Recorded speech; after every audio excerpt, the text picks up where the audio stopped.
2.5 litre তেল লাগে তাকে দেওয়া হবে না, যার 2 লিটারের নিচে যাবে তাকে তেল দিয়ে দিবে সুন্দরভাবে।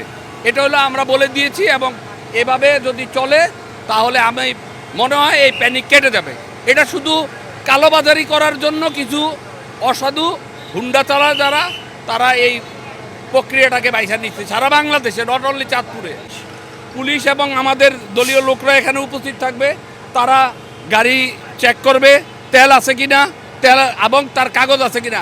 কাগজ যদি না থাকে পুলিশ মামলা করবে, আর যদি কাগজ না ঠিক থাকে তাকে, যদি 2 লিটারের নিচে হয় তাহলে তেল দিবে তাকে।